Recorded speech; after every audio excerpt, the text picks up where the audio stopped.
One of the biggest that people make is overconfidence, particularly with investing early on. The idea that your views are the right views and that you know where the world is going next. It's a very appealing view. It's a comforting view to look in the mirror and say, I understand how the world works. I understand where the world is going. I think the more investing experience you have, the older you get, the less confident you get in those views. And when you have a lot of experience and when you've been investing for 20 or 30 years, you might get to a point where you say, I don't have any idea what's going to happen next. And I don't think anybody does. And that's okay. That doesn't mean you've given up. It just becomes it means you become much more tolerant and comfortable with volatility. And when you think you know how the world is working and what's going to happen next, you are very surprised when there's volatility. When there's a recession or a pandemic or something happening in politics, you didn't see it coming, and all of a sudden you're like, where did this come from? I didn't expect this to happen. But when you admit that you have no idea, then nothing really surprises you. And it's much easier to deal with that volatility down the road. I think there's a lot of alternative measures of wealth. And to me, like when I talk about money and investing, I'm talking about actual money. But what I actually want to do is use that money to give myself and my family the best life that we can. And so, yes, it's about accumulating money and wealth, financial wealth. But really what I actually want to do is have independence so that I can spend my time doing what I want to do, hanging out with my kids, doing fun things with them. And so to me, personally, it's different for everybody, but the idea of having a lot of money, but not having a family, not having friends, not having health. I mean, which would you rather have? You can have $100 million, but no family, no friends, poor health, bad mental health, bad physical health, or $100,000, much less money, but great relationships, great friends, great health. It's so obvious when you frame it like that.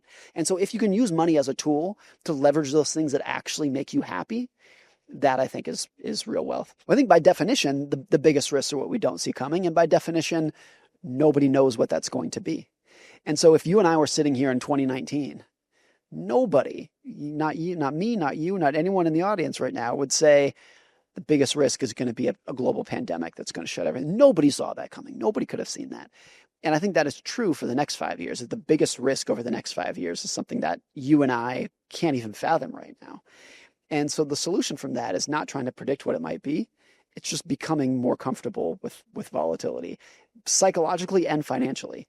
Like a level of financial savings and an avoidance of debt, that means that you can actually tolerate that volatility, and the psychology of not being too confident, having the appropriate time horizon and mindset that when those surprises do come, you can endure them psychologically as well.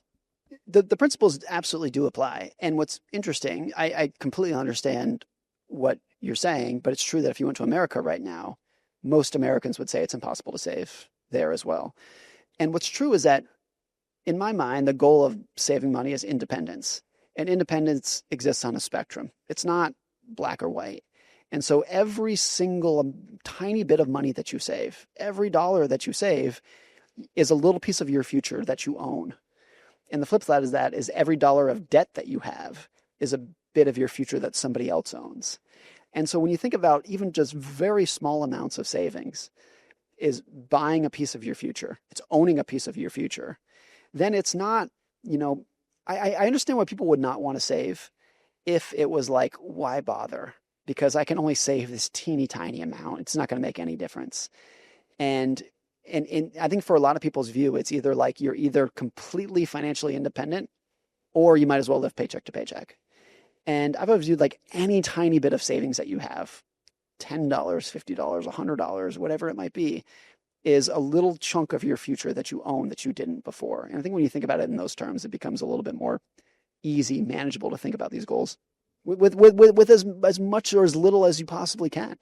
And I remember when I was first working when I was a teenager, $1, $5 put away like that, it was meaningful to me. We're so fortunate to live in an era where you can invest with a very small amount of money, because it was not that long ago. Our parents' generation was you had to be rich. You had to actually be rich to invest in the stock market. And so I think we're very fortunate now that for a very small amount of money, you can actually participate. It's very difficult to say that taking a sports betting risk is a smart thing to do financially. It might be entertaining. You might enjoy it. So in moderation, it might be fine. But a lot of people don't do it in moderation. They're doing it to try to make money. And I think that is a very foolish thing to do on that. We have the exact same situation in the United States where sports betting was largely legalized a couple of years ago, and it's exploding higher. It's massive, massive, very similar to Brazil. And the statistics that come out of people who are young people who are in financial hardship and bankruptcy and seeking therapy and counseling, it's exploding right now. The more appealing it looks, the worse it's going to be over time. I mean, similar for food. Like the better it tastes, the worse it is for you. It's generally true. And it's generally true with investing as well. So when I say you should be diversified, low cost, invest for the long term, that's like the broccoli of financial advice. Like it's not very fun, but that's why it works. And sports betting and crypto is candy. I get why it's appealing. It tastes delicious. It's a lot of fun. It's great. But there's usually a very high correlation between how exciting it looks and how it's going to do for you. I think it's very similar. It's not that it's not an appropriate investment, but a lot of people don't treat it like it is one. I don't own any crypto, but I'm not against it. I'm not the kind of person who says it's all a joke, but it would not surprise me if in 5 or 10 or 20 years, Bitcoin is much higher than it is today. That wouldn't surprise me. It's not a forecast.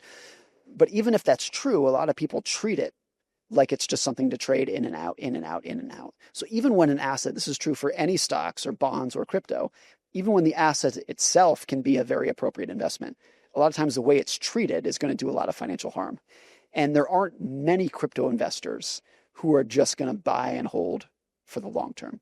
The reason it's exciting is because there's so much trading in and out, in and out, in and out. And I think the culture of that, this has been true for 100 years, whether it's stocks 100 years ago or crypto today. The more turnover there is, the more buying and selling it is, the worse the average participant is going to do. And I think it's very accentuated with crypto. I mean, that's true for my generation when we were teenagers, that we were day trading tech stocks. And so the asset class changed, but that behavior really doesn't. It's always the knee-jerk reaction to young, new investors, even when they're very smart, is you want to make money as fast as you can. And the appeal is I should do that by trading as fast as I want to build it as fast as I can. That's always the knee-jerk reaction.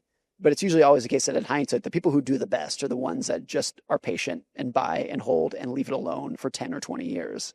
Over the course of 10 or 20 years, those are the people who are going to do the best. So everybody today compares themselves to a much larger group than they used to because of social media.